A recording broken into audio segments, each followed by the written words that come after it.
Par Larry Hodgson 9 décembre 2016 1. Sapin de Noël qui pousse bien dans la maison. Le pin de Norfolk, un des rares conifères qui fait une bonne plante d'intérieur. La plupart des sapins de Noël vivants offerts sur le marché ne donnent pas de bons résultats. À cet effet, lisez l'article Attention aux plantes de Noël truquées. Mais il y a au moins une exception, le pin de Norfolk, aussi appelé sapin de Norfolk Araucaria heterophylla. Contrairement au véritable sapin, il peut très bien vivre dans nos maisons. Ainsi, votre petit sapin ou pin de Norfolk peut décorer votre maison pendant une décennie ou plus, tant que vous lui offrez des soins de base. Confusion sur le nom. Vous aurez compris que, si on appelle cette plante indifféremment pin ou sapin de Norfolk, elle n'est en fait ni l'un ni l'autre, mais appartient à un genre différent, Araucaria. Avec son portrait symétrique, ses branches portées tout au même niveau comme les rayons d'une roue, et ses aiguilles très courtes, elle a toutefois un port plus proche de celui d'un sapin que d'un pin. Son origine. Le pin de Norfolk devient un grand arbre lorsque cultivé à l'extérieur sous un climat subtropical. Le genre Araucaria a déjà été fort répandu sur la planète au Jurassique et au Crétacé,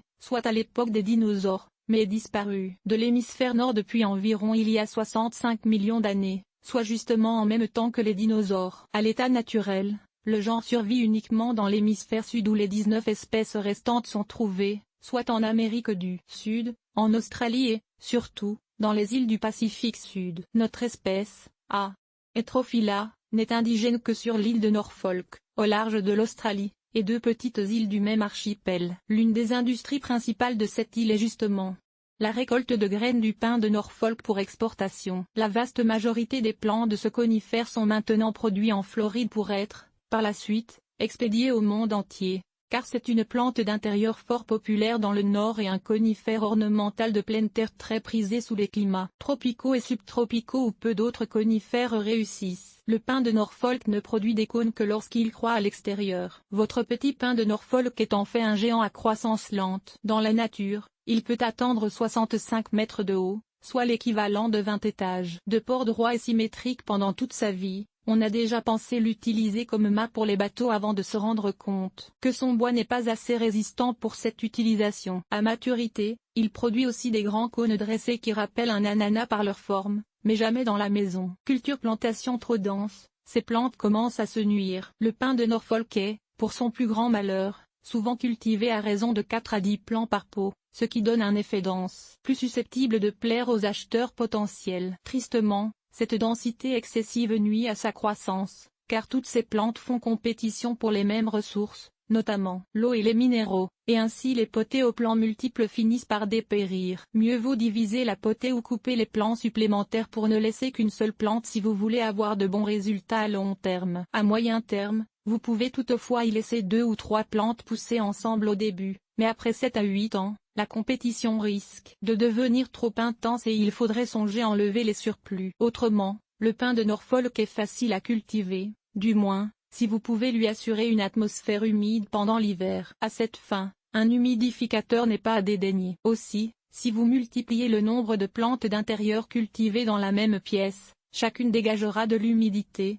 créant un milieu bénéfique pour toutes. Lisez Air humide, plante heureuse pour en savoir plus sur comment augmenter l'humidité atmosphérique des plantes d'intérieur. Un pin de Norfolk qui manque d'humidité atmosphérique perdra graduellement ses branches inférieures, qui s'assécheront, mourront et tomberont, ce qui dégarnira la plante. Une bonne humidité, un éclairage moyen, des arrosages au besoin et une certaine fraîcheur l'hiver, voici les clés de succès avec le pin de Norfolk. Une fois le problème d'humidité réglé, vous trouverez votre petit conifère bien avenant, s'adaptant à un éclairage moyen à intense, même faible pendant de courtes périodes, et à un arrosage normal, soit en humidifiant toute la motte de racines quand le terreau est sec au toucher. Pour en savoir plus, lisez la règle d'or de l'arrosage des plantes d'intérieur.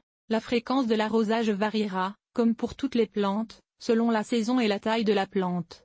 On ne peut la prévoir. On peut fertiliser avec l'engrais de votre choix quand la plante est en croissance, soit au printemps et en été, mais seulement au quart ou au huitième de la dose recommandée, car ce n'est pas une plante très gourmande. Quant à la température, le pin de Norfolk préfère un été relativement chaud et un hiver plus frais, donc apprécierait que vous baissiez le thermostat la nuit pendant l'hiver. Il aime bien passer l'été en plein air dans un emplacement protégé des grands vents. Votre petit conifère grandira lentement mais sûrement et demandera des rempotages aux 2 ou 3 ans utilisant, à cette fin, 1. Terreau pour plantes d'intérieur. Quand votre pin de Norfolk deviendra trop grand, ce qui prendra probablement 10 à 20 ans, vous lui couperez la tête et une autre repoussera rapidement. Par une taille sélective, donc, vous pouvez le maintenir indéfiniment à environ la même hauteur. Quant à la multiplication, oubliez ça. Les plantes vendues en magasin sont produites par semences, mais elles doivent être fraîches pour bien germer et sont alors rarement offertes sur le marché. Il est possible de bouturer ou de marcoter les branches secondaires.